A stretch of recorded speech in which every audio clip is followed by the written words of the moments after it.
The left will never stop their agenda to take over America. You are their enemy, and they will not negotiate. Prepare yourselves. Welcome to the Blue Shark Show with your host, Mike Lang. We talk about things that make you shake your head and things going on here in Granbury ISD. And yes, once again, we're talking about Granbury ISD.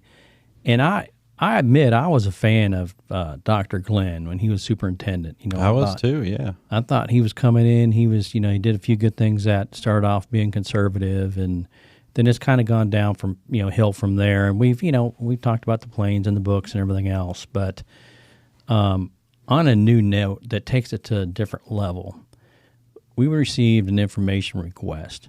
And Nate, I'm going to go over part of this, and then you can take the second half of it. But it starts off that Dr. Glenn, superintendent at GISD, received an email. And in part from this, email, I'm not going to read the whole thing, but it talks about the protest. And we've talked about the bullying before and on the other show, the last show. And let me just read part of this to you. Dr. Glenn, the protests at GMS this morning and this afternoon are ridiculous. There are two sides to every story, and social media has become a platform for gossip and attention. And I can see, people use Facebook, social media for all that stuff. But we're talking about bullying in a protest, and people have the right to protest. I'm blown away by the fact that people believe things just because a stranger posted it on social media. Well, we're going to give you the background, but Nate, I want you to kind of go over what Dr. Glenn sent the Board of Trustees in response to this email that was sent to him. Dr. Glenn, after receiving this email from a private citizen, forwarded it to all the trustees. And I'm going to read this very brief email now. Good morning, trustees. I wanted to share the email below from a GMS parent. Negative voices can be loud, but we have a lot of support from GISD families. Side note, that's arguable. He continues, as background to this email, I was informed 5 parents showed up to protest bullying at GMS yesterday. 2 of them were from out of town. Now, whenever he says they were from out of town, and we see this in the school board meetings all the time, people discredit the opinions of other people for being out of town, and, maybe there's some justification in certain instances.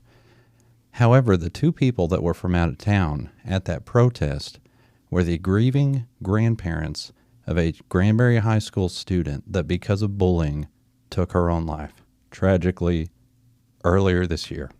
And we're talking in April. So it's not several years ago. It is right now. And for Dr. Glenn to just push them aside, that we had 2 from out of town, and here you have the family members, grandparents of somebody that committed suicide because of bullying. And you kind of look at the rest of this, we have support from GISD families and whatnot. And, bullying's bad, right? But circumstances for everything. We talked about, the boy that got sanitizer in his eye and everything. But when somebody commits suicide here at GISD, you've got a problem. And it needs to be fixed. It doesn't need to be made fun of. It doesn't need to be pushed aside by, we have somebody from out of town coming. You have the grandparents. I mean, it doesn't get much more family than that. Dr. Glenn, in my book, has passed the point of no return. We already can't trust him because he has proven a lie time and time again. But to go after the grieving grandparents of a child that committed suicide, a student of Granbury High School just earlier this year, is disgusting. I agree, 100%, Nate. Totally disgusting. And what the school board and some of the social media people and Dr. Glenn and some of the other people, and this is not political. I mean, this is right and wrong. So I don't care where you stand on the spectrum of Democrat, Republican, this is right and wrong. If you look at the email and the way that Dr. Jeremy Glenn wrote it, it's typical. It's typical of bureaucrats. It's typical of people who don't want to take responsibility. it's typical of the socialistic aspect of the schools. And when Dr. Glenn says in his own words in this email, negative voices can be loud. So what he's saying is, you protesters with the First Amendment right, and the grandparents that had the granddaughter commit suicide, and the mother and father of the child that had sanitizer put in his eye, you're negative.